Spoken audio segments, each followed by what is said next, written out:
नमस्कार मित्रों। अरे सुनिए, आज मैं आपको शिवानी जी की कहानी सुनाऊंगी, दो बहनें। आइए शुरू करते हैं।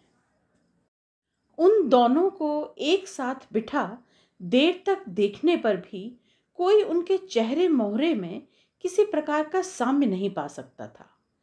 बड़ी जया प्रफुल्ल वदनी, लंबी और सांवली थी। उसके सुडौल कंधे, रोबीले गांभीर्य से खिंचे सरस अधर, घनी भौहें और कुछ ढालू सी बनावट का ललाट उसे पहली बार देखने वाले को सहसा सहमा देने की निश्चय ही अपूर्व क्षमता रखता था। उसका भव्य व्यक्तित्व किसी ग्रह के सिंहासन से दफ्तर की रौबदार कुर्सी पर ही अधिक सुंदर लग सकता था। उसके कंठ स्वर में दफ्तर में काम करने वाली किसी पुरुष हुंकार अभी तक नहीं आई थी। उसमें अभी भी कोमल निषाद की सी ही मिठास थी। वह इतने धीमे स्वर में बोलती थी कि कभी-कभी उसके होठों में बुदबुदाते स्वरों को सुनने के लिए कान सटाकर बैठना होता था। अपनी छोटी बहन की तुलना में वह सचमुच ही फीकी लगती थी, पर उसके चेहरे की भव्यता में सौंदर्य का नहीं, आत्मबल का तेज था। बुद्धि प्रदीप्त तीखी दृष्टि का आकर्षण हृदय को बांध लेता था।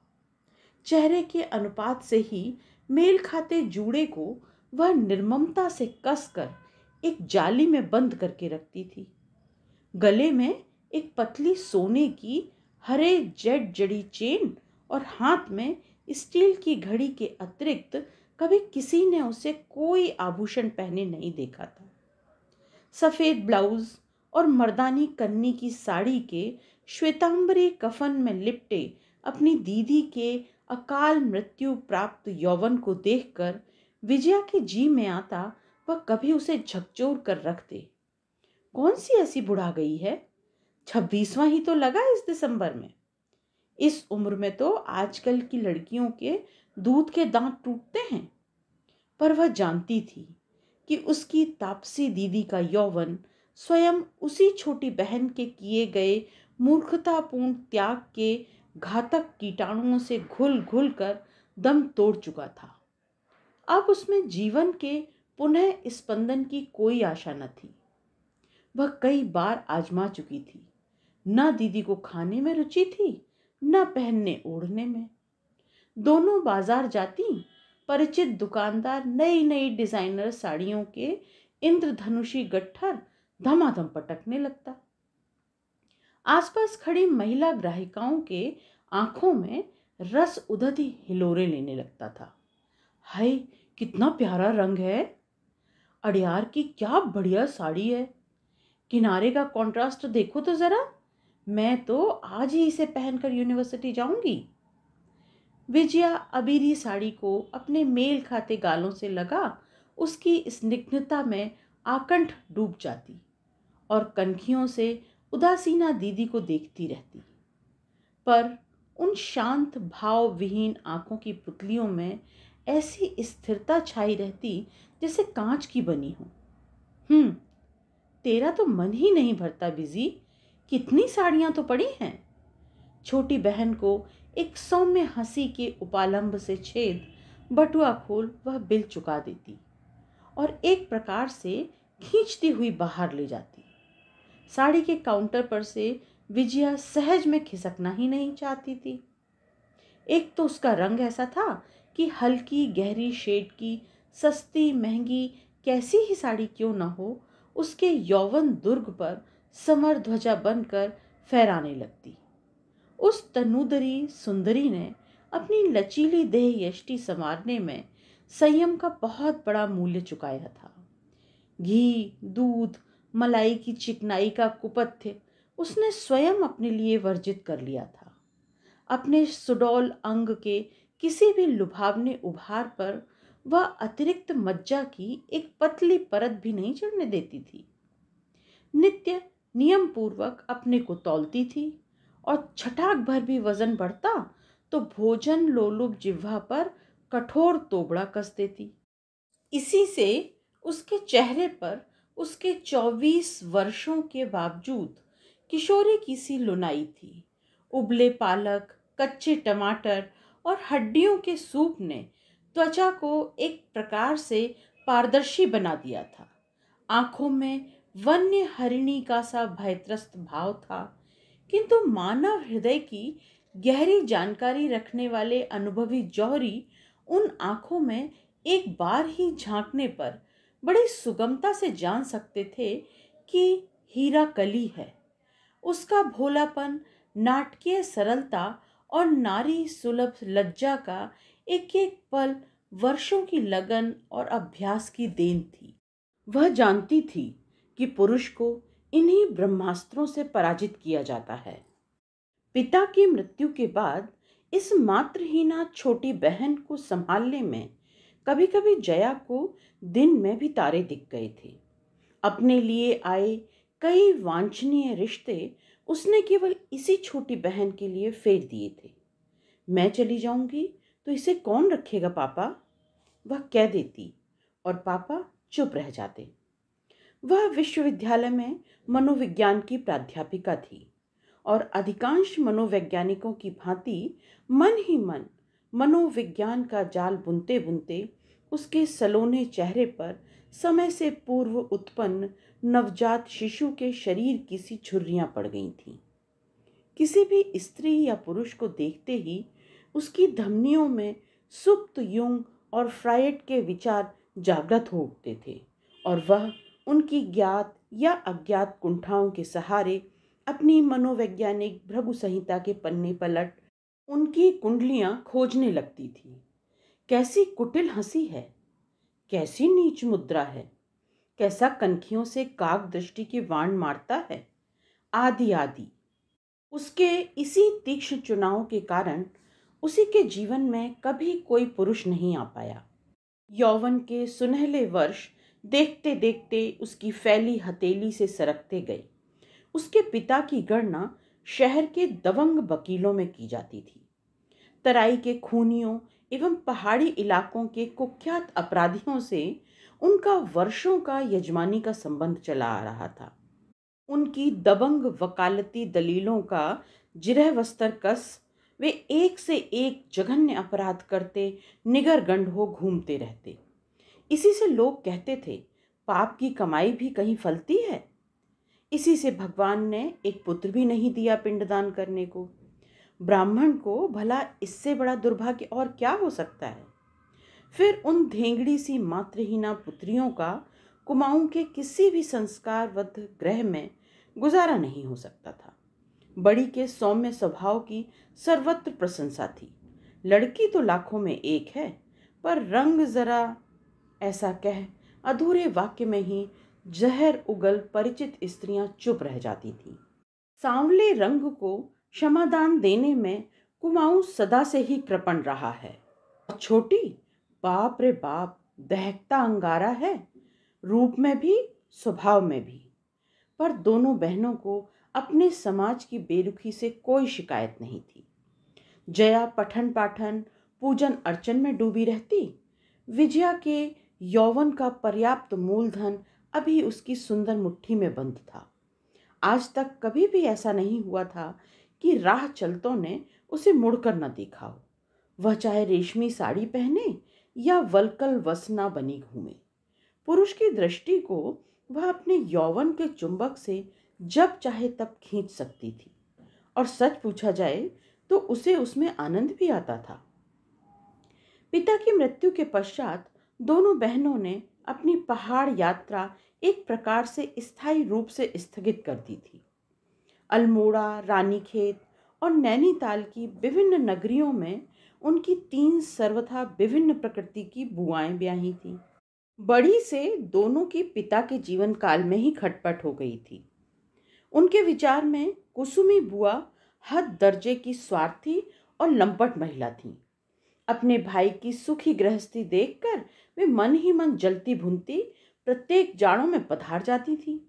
इसीलिए उनकी इस अनिवार्य यात्रा को बड़े यत्न से संयुक्त मोर्चाबंदी कर दोनों ने बंद करा दिया था। मंझली बुआ की आर्थिक अवस्था भी बड़ी सुविधा की नहीं थी। उनके पति जंगलात के दफ्तर में क्लर्क थे। वकील साहब को इस बहन को भी हर माह कुछ न कुछ भेजना होता था। इसी से उन बुआ का पक्ष भी दुर्बल पड़ गया था। प्रत्येक जाड़ों में अपने 8 बच्चों सहित वे 3 महीने की सुदीर्घ छुट्टियां बिताने भाई के पास आ जाती थीं और दोनों मातृहीना भतीजियों पर खूब रौब जमाती। हाय राम, ये कैसी फतोहियां पहनती हो तुम लोग, क्या लाज नहीं लगती? क्यों री बिजी, इन 8 घटमुटों के पूरी वहां के स्वेटरों में कितनी ऊन लगेगी? तू तो दिन रात बुनती रहती है, कभी पूछ लेती। 40 पाउंड। विजया उत्तर का चांटा सा मार बड़ी अभद्रता से उठकर बाहर चल देती। इस बुआ को देखकर उसका तन बदन जल जाता था, पर कोहनी से फटा पट्टू का बदबूदार कोट पहन उसके रसिक मंझले फूफा जी ठीक उसके कान के पास खड़े हो दनादन हींग मूली मिश्रित डकारें छोड़ने लगते। यही नहीं, कई बार उन जंगली फूफा जी का तांगे के घोड़े का सा हाजमा उसे उनकी ठसकेदार सुसंस्कृत सखियों के सामने बुरी तरह अपदस्थ कर देता। पिता की मृत्यु के पश्चात 13वीं के दिन ही विजया ने इस दक्ष कन्या को भी पितृगृह से खदेड़ दिया। जया को अवश्य ही बहन के दुर्व्यवहार से बड़ी ग्लानि हुई थी। कभी यह हमारे साथ भी हो सकता है बिजी, आखिर हैं तो पापा की बहन, उसने कहा था।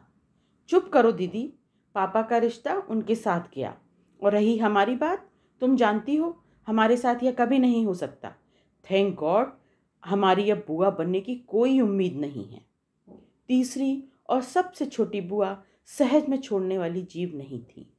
वे जब भी आती कभी भतीजियों की मेम साहबी शिक्षा या रहन सहन पर फब्तियां नहीं कसती थीं, न कभी उनका नीति शतक ही खोलती।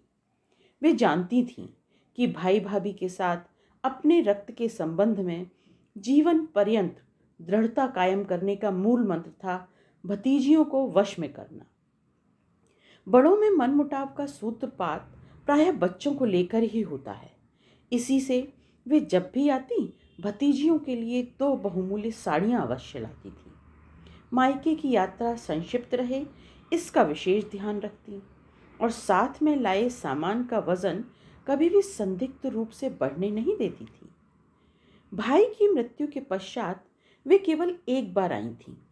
बड़ी भतीजी के लिए उन्होंने 1-2 सुपात्र भाई के जीवन में ही जुटा दिए थे, पर भाई ने लिख दिया था, मैं अपनी बड़ी लड़की के वैरागी स्वभाव को जानता हूँ।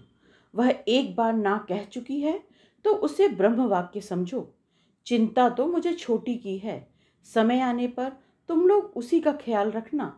देख सुनकर बड़े सुपात्र को सौंपना होगा उसे। अब समय आ गया था। वह अपनी शिक्षा पूरी कर IAS में बैठने की तैयारी कर रही थी। इसी से छोटी बुआ ने एक सुपात्र का संधान देकर जया को पत्र लिखा था। तुमने तो अपने पैरों में आप ही कुल्हाड़ी मार ली। ऐसा होनहार पात्र छांट कर तुम्हें भेजा था, तुम नहीं मानी। आज बंबई में 2000 रुपये पैदा कर रहा है। 3 साल में 3 बार जुड़वा बेटे जनकर मेरी देवरानी की उस चिबिल्ली सी 3 कौड़ी की बहन तरुली ने उसे 6 बेटों का बाप बना दिया है। इसे कहते हैं भाग्य। खैर, अब बिजी के लिए एक और हीरा भेज रही हूँ।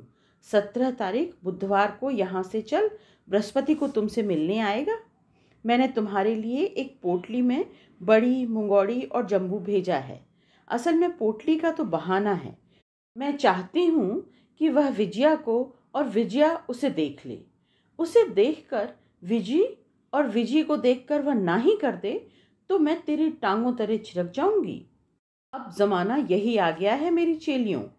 लड़के के बाप का नहीं, स्वयं लड़के का टेटुआ धरदवाना होता है। जानती नहीं, फला पंत जी की लड़की, फला जोशी जी की कन्या, आदि आदि कर बुआ ने कम से कम आधी दर्जन ऐसी कुशल कन्याओं की सूची भेजी जिन्होंने केवल प्रणय अंकुश से ही एक से एक मत गयंद से पात्रों को वश में कर लिया था। पत्र पढ़कर जया जोर से हंस पड़ी थी। कैसी मजेदार चिट्ठी लिखती है छोटी बुआ। पर विजया भड़क गई थी। मारो गोली ससुर को, हम न उसे देखेंगे न अपने को दिखाएंगे। मान लो हजरत ने देखकर कह दिया कि हमें लड़की पसंद नहीं। बस पूरे पहाड़ में ढिंढोरा पिट जाएगा। वहां तो ऐसी अफवाहें रुई के फाहों से दिन रात एक पहाड़ से दूसरे पहाड़ तक उड़ती रहती हैं। बड़ी और छोटी बुआ शायद बताशे भी बांट आएंगी। कल बृहस्पति है, हम सुबह ही कहीं चल देंगे। तुम निबट लेना, कह देना ऐसी सस्ती हरकतें हमें पसंद नहीं हैं। पागल हुई है क्या विजया? बुआ ने लिखा है लड़का आईएएस है। जया ने पत्र खोलकर दिखाया। हुआ करे, विजया ने बड़ी बेरुखी से कहा। मैं अपने समाज के इन दंभी परिंदों की ऊंची उड़ान को खूब पहचानती हूँ। इसी से तो पर उगा रही हूँ कि एक दिन इन गगनचारियों को पछाड़ दूं। लड़की सुंदरी हो, फर्राटे से अंग्रेजी बोल सके, नाचे गाए, गृहस्थी चलाने में न उदार हो न कृपण, न मुखरा हो न गंभीर। अवसर पड़ने पर सास की भात पकाने की धोती भी धो सके और ससुर का लंगोट भी। ओफ, चुप कर बिजी, तुझे कल घर पर ही रहना होगा। हजार हो वह हमारा अतिथि है। पापा घर आए अतिथि का कैसा सत्कार करते थे, क्या भूल गई तू? पापा को उन अतिथियों से ब्याह करने को तो नहीं कहा जाता था। वह हाथ का बटुआ हिलाती चली गई तो जया का दिल डूब गया। पुरुष मात्र को देखते ही उसे कपकपी छूटने लगी थी। फिर जिस पात्री को देखने वह उसकी बुआ को 20 एहसानों से लाद जम्बू की बसाती पोटली का वाहक बनने का अनरोमांटिक प्रस्ताव स्वीकार कर चला आ रहा था, वही घर पर नहीं रहेगी। उस दुर्लभ पात्री को देखने का स्वयं उसका उत्साह भी कम नहीं रहा होगा। नहीं तो पहाड़ी जम्मू की तेज भवाके भरी क्लोरोफॉर्म की पोटली साथ लाने में कोई भी संभ्रांत विवाह योग्य आईएएस तरुण नाक भौं अवश्य ही चढ़ाता। और वह करमजली प्रायः अंगूठा ही दिखाकर यूनिवर्सिटी चली गई थी।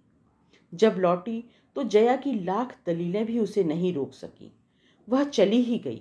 उसके जाते ही फोन की घंटी खनकी और जया कांप गई। हो न हो उसी का फोन होगा। उसका अनुमान ठीक ही निकला। जी हाँ, मैं केशव बोल रहा हूँ।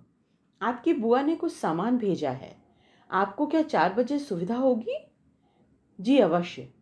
वह कह तो गई, पर उसे लगा कहने के साथ ही उसका धड़कता कलेजा भी टेलीफोन के आले से निकल उस व्यक्ति के कान में धंस गया है। आप हमारे बंगले को कैसे ढूंढेंगे? उसने बड़ी चेष्टा से पूछा। आप निश्चिंत रहिए, वह अजनबी टेलीफोन में ही हंसा। आपकी बुआ जी ने पूरा नक्शा खींचकर साथ में दे दिया है। मैं ठीक 4 बजे पहुंच जाऊंगा। जया यूनिवर्सिटी से लौटी तो 3 बज गए थे। विजया का कहीं पता नहीं था। बहुत पहले एक बार कुत्ते के नवजात पिल्ले की बंद आंखें जबरदस्ती खोलने में पकड़ी गई विजया को उसने कसकर तमाचा मारा था। आज वैसा ही तमाचा जड़ देने को उसकी अंगुलियां कुलबुलाने लगी थी। बेहया स्वार्थी छोकरी, अब उसे ढूंढे भी तो कहाँ ढूंढे? मिस जुस्सी के यहाँ, डॉक्टर कुसुम के यहाँ, या फिर राशिदा के यहाँ? खाने पीने की सामग्री वह साथ में ले आई थी। चाय का पानी चढ़ाकर उसने नत्थू को विजया के संधान में भेज दिया। घड़ी देखी तो आधा घंटा बाकी था। क्यों न अपनी सांध्यकालीन पूजा से छुट्टी पा ले। हो सकता है अतिथि को बिना उसकी बहन को देखे जाना मान्य न हो और वह रुक ही जाए। सूर्यास्त से पहले ही मंत्र जाप करने का उसके गुरुदेव का कठोर आदेश था। कुशासन पिछा जया गुरुदेव की आदमकद तस्वीर के सामने पद्मासन लगा उनके ध्यान में डूब गई। क्या भव्य रूप था! अलौकिक आभा से दीप्त गुरुदेव की भव्य मूर्ति, नग्न वक्ष स्थल को चूमती श्वेत दाढ़ी और परमहंस मुस्कान। जैसे जैसे वह गहन ध्यान मग्ना उनके ध्यान में डूबती जा रही थी, वैसे वैसे स्वयं उसका चेहरा एक अनोखी शांति से दीप्त होता जा रहा था। डूबते सूर्य की अंतिम रश्मि ने उसकी पीठ पर फैले घुंघराले केशों को चूमा और श्वेत सिल्क की साड़ी और गेरुए ब्लाउज में उस लावण्यमयी तपस्विनी को देखकर केशव द्वार पर ही ठिठक गया। कहीं किसी वनिता के आश्रम में तो नहीं घुस आया वह? धूप और लोबान की तीव्र सुगंध उसके कंठ में गह्वर बन अटक गई। जया की आंखें खुली और वह हड़बड़ा कर उठ गई। क्षमा कीजिएगा, वह नम्रता से दोहरा हो गया। मैं शायद बंगला भूल गया हूँ। नहीं, जया हंसी। आप बंगला नहीं भूले हैं, आपके हाथ की पोटली के जम्बू ने ही आपका परिचय दे दिया है। आप केशव हैं ना? बुआ जी की चिट्ठी हमें मिल गई थी। फिर जम्बू साथ में लेकर आने वाले व्यक्ति के परिचय देने की कोई आवश्यकता ही नहीं रह जाती। अपने बड़े साहस से कहे गए वक्तव्य पर उसे स्वयं ही आश्चर्य हो रहा था। आज तक किसी भी पुरुष के सम्मुख वह इतनी मुखरा नहीं बनी थी। लजीली हंसी से वह अपना कथन शेष कर ही पाई थी कि वह आनंदी युवक हो करके बड़े जोर से हंस उठा। जया उसे देखकर खिल गई। ठीक उसी की सुंदरी बहन के लिए जोड़ा बनाकर भेजा था भगवान ने। कितना बचकाना चेहरा था। मोटे फ्रेम के चश्मे के नीचे उसकी गोल गोल आंखों से अभी उसका कैश्वर्य नहीं गया था। आप बैठिए, मैं अभी आई। ऐसा कह जया उसे गोल कमरे में बिठा चाय का पानी रखने चली गई। घर में वह अकेली ही थी। नत्थू भी निगोड़ा नहीं लौटा था। कभी किसी पुरुष से एकांत संभाषण का उसे इससे पूर्व अनुभव नहीं था। जब भी कभी कोई आता, छोटी बहन सर्वदा उसके साथ रहती। आज मुंहजली उसे ऐसी विचित्र परिस्थिति में छोड़ गई थी। वह होती तो सब संभाल लेती। जहां बड़ी बहन पुरुषों की उपस्थिति में पसीना पसीना हो जाती, वहीं छोटी का सरस व्यक्तित्व पुरुषों के बीच अपने स्वाभाविक रूप में उभर आता। किसी भी पुरुष को देखते ही जया बेमतलब उल्टा सीधा काम करने लगती। कभी उसकी साड़ी का आंचल व्यर्थ ही कमरे की चीजों से उलझकर उन्हें गिराता फिरता, कभी हाथ से चम्मच गिर जाती, कभी प्याले की चाय, कभी कभी तो जाली में कसा जूड़ा ही अकारण उसकी पीठ पर बिखर जाता। छी छी, क्या सोच रहा होगा वह युवक। उसे वह अकेला ही छोड़ आई थी। आंखों में छलके विवशता के आंसू पोंछ वह बड़े साहस से मुस्कुराती भीतर गई। हुआ वही जो पुरुषों की उपस्थिति में उसके निरीह व्यक्तित्व द्वारा प्रायः हो बैठता है। पहले मेज पर धरे कांच के फूलदान को उसके लंबे आंचल ने लपेटकर धम्म से नीचे गिरा दिया। बड़े यत्न से सजाए गए पुष्प गुच्छ को ठीक नव आगंतुक के चरणों में चढ़ा ही पाई थी और कांपते होठों से सॉरी बुदबुदा रही थी कि जन्म से ही पंगु एक छोटी मेज फूलदान उठाने को झुके उसके स्कंद स्पर्श का बहाना बना चारों खाने चित्त हो गई। साथ ही उस पर धरी टेलीफोन की मोटी डायरेक्टरी, एशट्रे और खुली पड़ी स्याही दवात भड़ाभड़ धड़धड़ा कर जमीन पर बिखर गई। यह सब अभागी विजया की करतूत थी। जाने से पहले उसी ने पेन में स्याही भरी थी और दवात खुली छोड़कर जाने वाली भी अवश्य वही रही होगी। स्वभाव से ही भीरू और शांत गाय की सी बड़ी बड़ी आंखें लज्जा, परिताप और ग्लानि से धुंधली हो गईं। हाय, क्या कर दिया मैंने? आपकी पैंट में भी स्याही के छींटे पड़ गए। अरे, क्यों परेशान होती हो?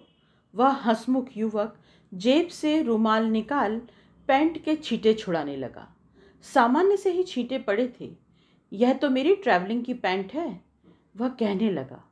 पर सरला जया भी इतना जानती थी कि ट्रैवलिंग की पैंट पहन कोई भी विवाहकांक्षी तरुण अपनी भावी वधू को देखने नहीं जा सकता। अवश्य ही यह बेचारे का सबसे अच्छा सूट रहा होगा।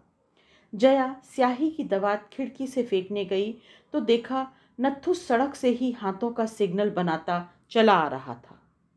छोटी बीबी नहीं मिली, कहीं नहीं मिली। अवश्य ही छोकरी पिक्चर देखने चली गई होगी। अब अकेले ही निबट लेगी। उसने चटपट चाय का सामान मेज पर लगा दिया और केशव को बुलाने आई। पेंट का तो सत्यानाश कर ही दिया मैंने, आइए थोड़ी चाय पीकर क्षमा मांग लूं, कहकर वह हंसी। केशव उठकर उसके साथ साथ चलता खाने के कमरे में गया तो विभिन्न प्लेटों में खाद्य सामग्री की सज्जा देखकर चकरा गया। बाप रे बाप, यह तो अच्छा खासा भोज दे डाला आपने।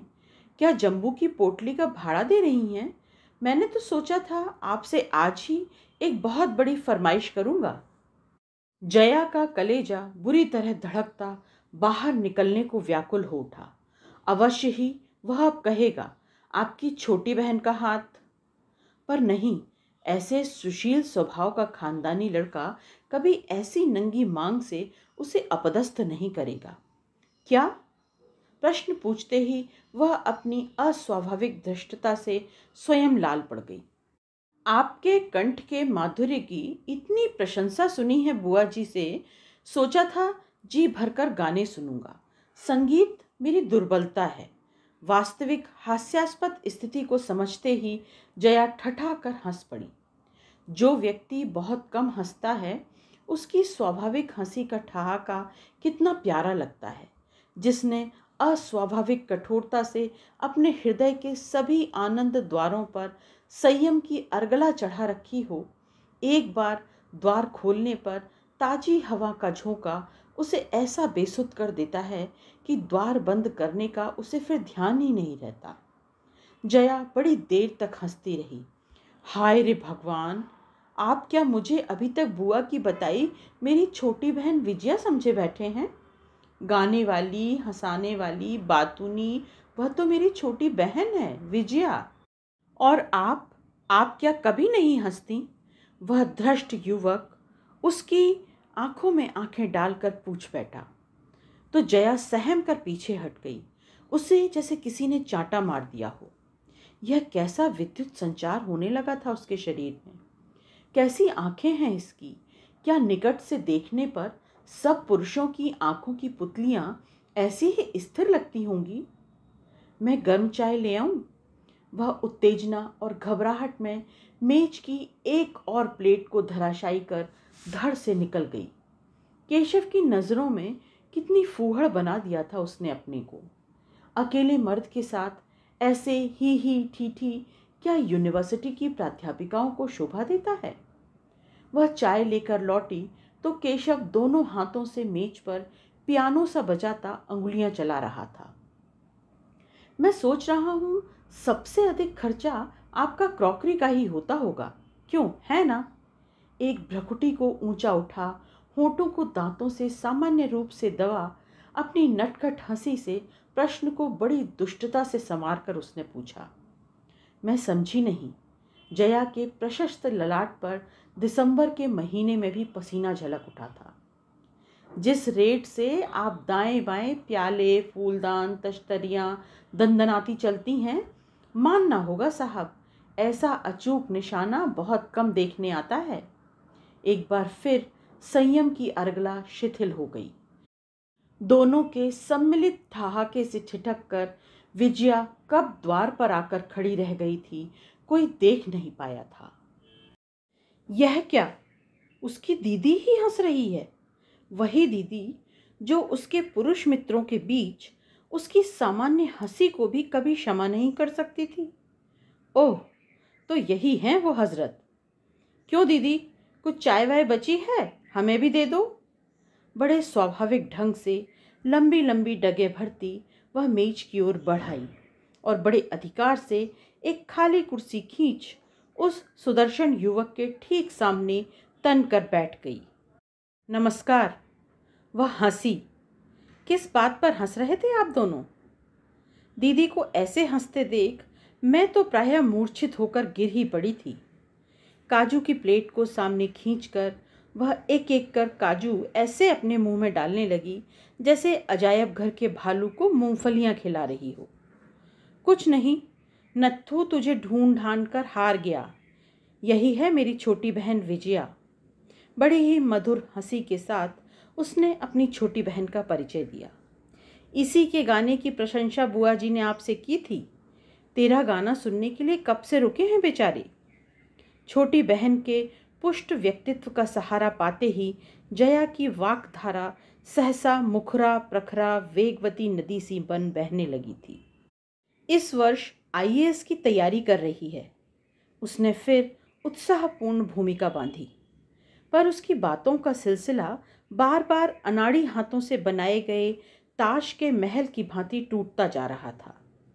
छोटी बहन के आते ही केशव आवश्यकता से अधिक गंभीर हो गया था और हटीले जिद्दी अड़ियल घोड़े की भांति एड़ी टिकाए खड़ा था। बड़ी बहन की रोचक बातों के चाबुक प्रहार से उसे डिका भी नहीं पा रहे थे। चाय लेंगे और? उसने पूछा। नहीं, उसने प्याला खिसका दिया। विजी, चल भीतर चलें, वहीं गोल कमरे में तेरा गाना सुनेंगे, उसने छोटी बहन से कहा। नहीं, अब मुझे आज्ञा दीजिए, बड़ी देर हो गई है। वह उठ गया। जया का चेहरा सफ़ेद पड़ गया।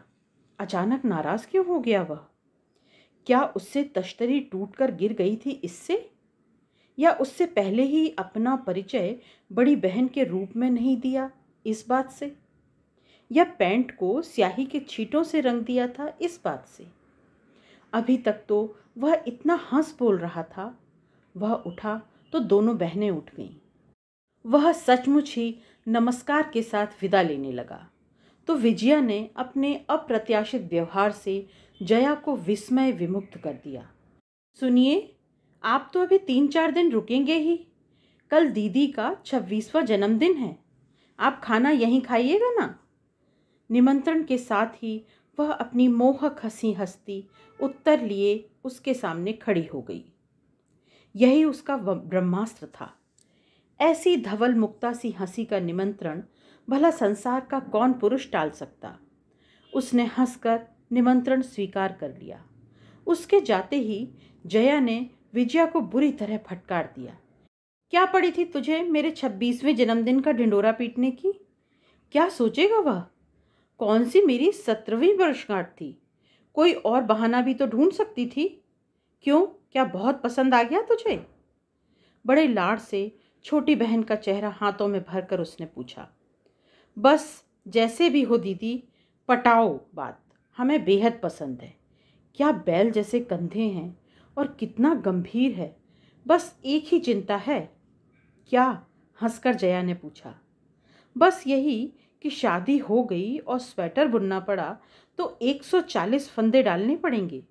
कैसी चौड़ी छाती है, एकदम चक्की पाट। जया जोर से हंस पड़ी। चलो, एक चिंता तो दूर हुई। आखिर अपने ही समाज और बिरादरी का सुपात्र पसंद आ गया था विजी को। उसी रात छोटी बहन को चक्की के पाट और भूरी मूछों के ही सपने दिखे, पर बड़ी की आंखों में नींद नहीं थी। वह कितनी ही योजनाएं बना चुकी थी। किस कमरे में कन्यादान होगा, गहनों की चिंता नहीं है। अकेले अम्मा के गहने बैंक से निकालने पर 3 कन्याएं ब्याही जा सकती थी। पर विजी के जाते ही उसकी क्या दशा होगी? सुखद योजनाओं के बीच संभावित वियोग तो वह भूल ही गई थी। फिर न जाने कब उसकी आंखें लग गईं। सुबह उठी तो आंखें भारी और तकिया गीला था। विजया ने उठते ही उस दिन कमर कस ली थी। पहले एन फ्रेंच का लेप किया, फिर ऑमन क्रीम का प्रलेप किया, फिर चंदन थोप कर चिरौंजी का उपटन किया। सौंदर्य प्रसाधन के पाश्चात्य और पूर्वी विन्यास से छुट्टी पाकर उसने साड़ियाँ निकाली। आज एक भी साड़ी उसे नहीं भा रही थी। जितना परिचय उस व्यक्ति का पा चुकी थी, उससे लगता था हल्की रंगीन साड़ी पहनना ठीक रहेगा। हल्के रंग की एक भी साड़ी नहीं थी। हाँ, हल्के रंग की लिपस्टिक अवश्य थी। बस फिर क्या था, मिल गया कीड़ा। अब क्या चाहिए? जीन, लगाम और घोड़ा। चट से काट निकाली, उसी शेड से मैच करती साड़ी भी आ गई। नित्य बुफों की जटाजूट में सधे बालों का सीधा जूड़ा बना, कानों में 2 पुखराज पहन वह जल्दी धनिया और प्याज से बसाती दीदी के पास जाकर खड़ी हो गई। देखो दीदी, विल आई डू? हाय विजी, आज तो बेहद प्यारी लग रही है। ले जरा दही तो मत डाल, मैं भी चटपट तैयार हो लूं। उसने बहन की ओर मथानी बढ़ाई। ओफ दीदी, जरा भी अकल नहीं है तुम्हें। हम यहाँ 50 रुपए का यूडिकोलोन छिड़क कर आए हैं और तुम कहती हो कीचड़ मत हो। हमसे नहीं होगा यह सब। आखिर उस हरामखोर नत्थू को तुम इतना सिर चढ़ाकर क्यों रखती हो? जब देखो तब तुम ही चौके में, और वह हजरत कन्हैया बने बीड़ी फूंक रहे हैं। ए नत्थू, चलो इधर। जाओ तुम कपड़े बदलो दीदी। वह कपड़े बदल कर लौटी तो केशव आ गया था और विजी उसे बाग दिखा रही थी। खिड़की से दोनों को कंधे से कंधा मिलाए गुलाब की झाड़ी के पास खड़ा देखा तो जया का गला प्रसन्नता के गहवर से भर आया। कैसी प्यारी जोड़ी थी। दोनों घूमकर लौटे तो वह खाना लगा चुकी थी। खाने की मेज पर बड़े उत्साह से प्रत्येक स्वादिष्ट खाद्य सामग्री की सुगंध का श्रेय छोटी बहन के सिर पर ही बांधती जा रही थी। यह सब इसी ने बनाया है? सच पूछिए तो मुझे न तो खाना बनाने का शौक है न खाने का। यही दिन रात नई नई चीज़ें सीखती रहती है। कुकिंग क्लासेस भी ज्वाइन की हैं इसने। किंतु इतने परिश्रम से प्रस्तुत किया गया छोटी बहन का सरस परिचय कुछ जम नहीं रहा था। खाने वाला सरासर अरसिक अभद्रता का परिचय दे रहा था। न उसने प्रशंसा ही की न कुछ बोला। मुस्कुराना तो जैसे वह भूल ही गया था।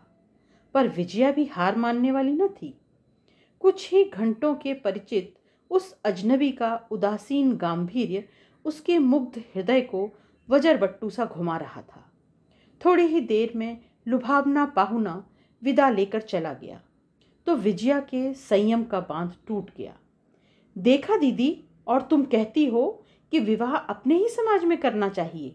देख लिया ना अपने समाज का नमूना। सामान्य सी भद्रता भी नहीं जानते हैं हजरत। निकले हैं फॉरेन सर्विस में।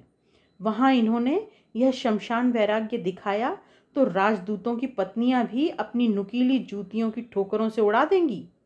खैर, मैं भी देख लूँगी। अभी 15 दिन की छुट्टियां बिताने पहाड़ जा रहे हैं। बुआ के मकान के सामने ही तो है इनका परिवार। हम भी परसों चल देंगे उसी गाड़ी से। फिर देखो, इस घमंडी ऊंट की नाक में नकेल डालकर खींचती यहाँ न ले आई तो मेरा नाम विजया नहीं। जया ने हंसकर उसे आश्वासन दिया। अभी तो 2 दिन यही हैं, क्या पता कल आए। कुछ लोग स्वभाव से ही संकोची होते हैं विजया। हो सकता है बेचारा झेप रहा हो। कल कभी नहीं आएगा। मैं उससे पहले ही कह चुकी हूँ कि कल मुझे अपनी एक सहेली के यहाँ उसकी सगाई की दावत में जाना है। मैं कल पूरे दिन बाहर रहूँगी। दूसरे दिन विजया चली गई तो जया ने बहुत सारा काम बटोर लिया। एक और लंबे गर्म कोट फैलाकर विजया की निर्ममता से व्यवहृत साड़ियों को तहा कर रख रही थी कि सोचा क्यों न नत्थू को बुला ले। धूप में कपड़े तो वह भी फैला सकता था। वह नत्थू को पुकारने जा ही रही थी कि उसे अचानक स्मरण आया, नत्थू तो छुट्टी लेकर सिनेमा देखने गया है। दोनों हाथों में 2 लंबे कोट लेकर वह स्वयं ही उठी ही थी कि सहम गई। अरे आप! उसने अचानक कोट पलंग पर पटक दिए और आंचल ठीक करने लगी। सहसा उसका चेहरा आरक्त हो उठा। आंचल न जाने कब से भूमि पर लौट रहा था। सुबह सिर धोया था, इसी से रूखे बाल हवा में उड़ रहे थे। छी छी, कैसी भुतनी सी बनी थी वह। पर आज यह कैसे आ गया? विजी तो आज अपनी सहेली के यहाँ गई है, आप बैठिए, क्षमा मांगने के स्वर में उसने कहा और बड़े चातुर्य से आंचल ठीक कर लिया। मैं जानता हूँ, वह हंसा और ऐसी दृढ़ता से उसकी ओर बढ़ आया कि उसके शरीर का रक्त जम गया। मैं छोटी बहन के लिए नहीं, बड़ी बहन के लिए आया हूँ। और फिर उसने बड़े अधिकारपूर्ण डगों से आगे बढ़ उसे बाहों में ऐसे उठा लिया जैसे कोई हटीला मुंह लगा बालक दूर ताक पर धरे रंगीन लुभावने खिलौने उठा लेता है। यह सब पलक मारते ही इतनी तेजी से हो गया कि 26 वर्ष की वह स्वप्न सुंदरी किसी दहकती भट्टी के गर्त में भय, आश्चर्य और क्रोध की लपटों में झुलसती चेतना खो बैठी। पर यह कैसा भय था जिसने उसके ज्ञान चक्षुओं की ज्योति छीन ली? यह कैसा आश्चर्य था जिसमें अनुभूति ही शेष रह गई थी, कौतूहल नहीं? यह कैसा निर्वीर्य क्रोध था जो अपने सुगठित शरीर की शक्ति और दृढ़ संयम के रहते हुए भी उस दुस्साहसी दुर्दमनीय युवक को वह एक चांटा खींचकर प्रताड़ित नहीं कर सकी? यह कैसा अनोखा समुद्र जिसमें आकंठ डूबकर भी प्रणय के ज्वार भाटे की उर्मियों ने उसे जीवित ही चेतना के कछार पर पटक दिया था। उसका उन्मत्त नवीन प्रेमी उसे पागलों की भांति चूम रहा था। न जाने कैसे कैसे अटपटे प्रणयालाप के कर्णप्रिय शब्द उसके कानों में मंजीरे बजा रहे थे। मैंने तुम्हें पहले ही दिन देखकर पहचान लिया था। यही है वह जिसे मैं इतने वर्षों से खोज रहा था। जानती हो, आज तक मैंने 39 कन्याएं नापसंद की हैं, पर इस ध्यान मग्ना तपस्विनी को मैंने चट से हृदय में मूंद लिया था। ओह, कैसी सुगंध है तुम्हारे शरीर की। रति मंजरी में वर्णित कौन सा रत्न है यह, शंखिनी या पद्मिनी? और उसका वह अद्भुत प्रेमी बड़बड़ाता एक बार फिर उसकी कांपती पलकों पर झुक गया। जया, उसके कानों के पास ही अपना चेहरा सटाकर उसने जया को पुकारा, पर वह तो दोनों हाथों से मुंह ढांपे पड़ी थी। हाय, यह क्या हो गया? वह विजया से क्या कहेगी? जया, बड़े लाड़ से उसने जया के दोनों हाथ हटाकर अपने हाथों में बांध लिए। इधर देखो जया, उसने कहा, पर जया की आंखें नहीं उठी। वह हंसकर उठ गया और सीटी बजाता आदमकद आईने में अपने बिखरे बालों को ऐसे संवारने लगा जैसे वर्षों से इसी आईने में अपने बाल संवारता आया हो। जैसे जैसे जया की चेतना लौट रही थी, उसके हृदय की धड़कन बढ़ती जा रही थी। वह एकटक केशव को ही देख रही थी। किस आश्चर्यजनक स्वाभाविकता से उसने पूरे कमरे में अधिकार जमा लिया था, जैसे वह ही गृहस्वामी हो। बाल संवार कर वह फिर जया के पास कुर्सी खींचकर बैठ गया।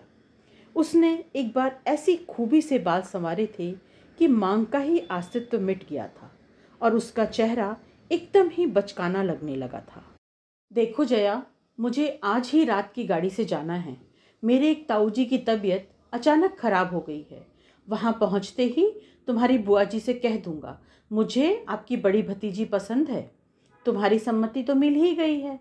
वह बड़ी दुष्टता से हंसता उठ गया और घड़ी देखकर बोला, बाप रे बाप, गाड़ी का समय हो गया है, अब चलूं? मुर्दा सी निश्चेष्ट पड़ी जया का बर्फ से भी शीतल ललाट चूमकर वह सर्राटे से निकल गया। ऐसे आकस्मिक प्रणय निवेदन का सर्वथा मौलिक आरंभ और अंत जया को बुरी तरह असंतुलित कर गया था। कैसा दहकता स्पर्श था उन अधरों का, जैसे किसी ने अंगारों से उसे दाग दिया हो। कैसी मजबूत पकड़ थी उन शेर के से पंजों की। छटपटाने पर भी वह अपने को नहीं छुटा सकी थी। पर वह क्या सचमुच में छटपटाई थी? मेज ही पर धरे भारी पेपर वेट को क्या वह खींचकर नहीं मार सकती थी? सिगरेट की किसी मदमस्त खुशबू से उसके नथुने भर गए थे। लग रहा था अभी भी वह तंबाकू की मादक गंध उसमें लिपटी बसी है। अपनी ही हथेली में अपनी सांस का भफारा छोड़ उसने सूंघ कर आंखें मूंद ली। उसकी प्रत्येक सांस निश्वास में अपने अमिट हस्ताक्षर छोड़ गया था वह अजनबी। कहता था, जाते ही बुआ जी से कह देगा, मुझे बड़ी बहन पसंद है। क्या कहेगी उसकी प्रौढ़ा सखिया? सब ने एक साथ ही कठिन कौमार्य व्रत का पालन संकल्प किया था। सबसे पहले तो विजया को यह खबर देनी होगी। विजी, तेरे मन के मीत ने तो मुझे छांट लिया। कैसे कह पाएगी वह? संसार की कोई भी नारी कितनी ही उदार हृदया क्यों न हो, आज तक किसी पुरुष के उसे नापसंद करने के अक्षम्य अपराध के लिए क्या क्षमा कर सकी है? फिर प्रतिद्वंदिनी चाहे सौत हो या प्रेयसी रूप में उसकी स्वयं सगी बहन, उसे क्या कभी क्षमा कर पाती है?